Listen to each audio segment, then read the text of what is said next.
Good morning. Today I am showing you how to make, in my opinion, the best homemade matcha that you've ever had that actually tastes good and is perfect every time because you're making it. And the barista at whatever coffee shop cannot ruin your day by making you the palest, nastiest matcha you've ever had. I have honestly recently just gotten into matcha. I would say probably like a year now, a year and a half. Because I'm an anxious girly and coffee would just make me tweak, but I would just force myself to drink it because I just like having a fun drink and I'm stupid, and so I would drink it every day. But it would make me poop my pants and have a panic attack. And one day I was scrolling on TikTok and I saw someone drinking matcha and I was like, girl, what the heck is that? Because as crazy as it sounds, I literally have never heard of matcha until probably a year and a half ago.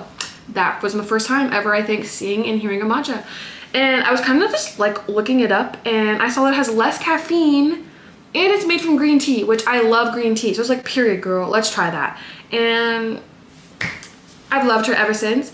It does not make me anxious because it has L-theanine, I think is what that is called, L-theanine or something like that, which makes you calm and helps like the caffeine not make you so anxious. And I personally am very sensitive to caffeine, and so coffee and like energy drinks, they just make me tweak, like panic attack, not like good tweaking, having a great time. No, I'm panic attack, freaking out, not having a good time. So I like matcha because it does not give me that anxiety, because I guess the L-theanine balances it out, whatever. I don't really know the statistics. I don't really know like much about it. All I know is it has L-theanine, which is good for anti-stress and helps the caffeine. So let's make a matcha the right way. Step one, obviously, cute glass. I feel like a cute glass is essential to making a matcha because it just makes it all that much more fun, and it's got freaking bows on it. If you have a bamboo whisk, which you do not have to have, I literally just got this. For the longest time I was using a stand mixer, and to all the professional matcha girlies, don't yell at me, I'm sorry, okay? It's just so easy. I'm not gonna lie, I definitely, if I'm in a rush or just genuinely being lazy, I will still use this because it is so much easier and honestly so much faster. But if I want to do it the relaxing, old-fashioned, nice, take my time way, I will use a bamboo whisk. And this is the matcha I use. Now, this is culinary grade matcha, which is not the best. If you really want to make like the perfect at-home matcha, ceremonial grade, which I do have some, but I ran out of it and I'm too lazy to go buy some more. So I have this. I personally feel like it is just as good. Also, you do not have to have this fancy little stick thing. I don't even know what this is called. I'm sitting here telling you that I'm making like the perfect matcha as if I'm some matcha connoisseur, and I don't even know anything. So, but it tastes good, I know that. But this is where you can personalize it and honestly make it as strong or as weak as you want. I personally like a really strong matcha, so I'm gonna add 3 of these into this. Yeah, I feel like that's good. Because I personally like my matchas a little bit stronger. I honestly just try to like fill the bottom or like cover the bottom of the glass, and that's usually good for me. Then you need to add hot water. But I have heard if you add like boiling water, it will make it kind of more bitter flavored. You don't want that. We do not want a bitter matcha. So I honestly just use hot tap water. You're probably not supposed to do that. It's probably also not good for you, but it's okay. That's what I do. And I'm showing you how you make my matcha. So I'm gonna add some hot tap water, just a little bit, enough to mix it up. I forgot to sift it. I'm literally ruining this video. Normally I would have this, I would use a little sifter I got, and I would put the matcha in there and obviously sift it in, which helps get rid of the big chunks, but I'm stupid and I forgot to do that. And I'm also lazy and don't want to pour this back in there and refilm that. So if you're making your matcha at home and you have a sifter, you can use a sifter. Okay, so I add like that much water, literally just enough to mix it in. So this is also when I like to add in my sweetener because I use honey, and I feel like when you add it in this step, it mixes so much easier because the hot water just helps break it down. And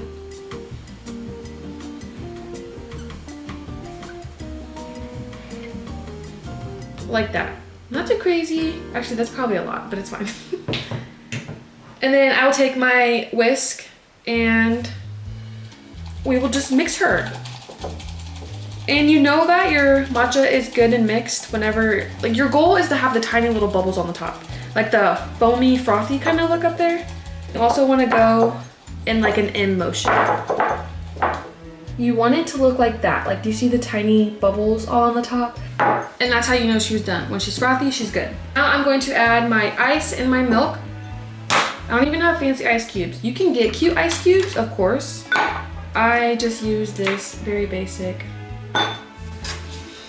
ice cube tray. And I will add normally like 4 or 5 ice cubes. Just enough to fill it, like that. Also, when it comes to milk, I like to use oat milk. You do not have to use oat milk. You can use literally whatever milk you'd like. I just personally like the taste of oat milk better, and regular milk hurts my tummy, so we don't want that.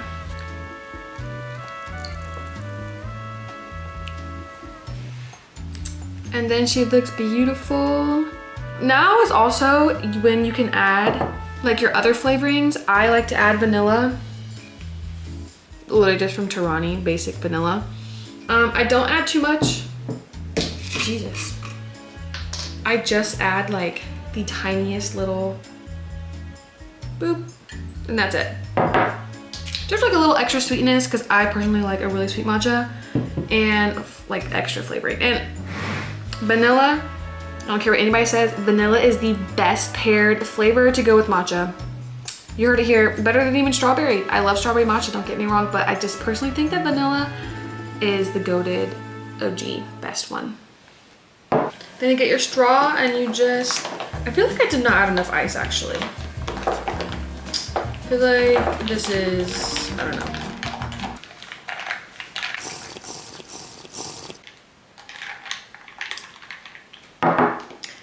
And it's just perfect every single time. I feel like also the honey just does something so good to it. Because I used to add just straight up sugar, but I'm trying not to do that anymore because it's so bad for you. So I switched to honey and it's just perfect. I don't know. So that is how you make the most perfect, beautiful, dark green, amazing matcha. Thank you guys so much for watching today's video. And let me know if you try it, if you are going to join me on making homemade matchas this year. And stop giving these people your money for stupid, gross matchas and making your own perfect ones.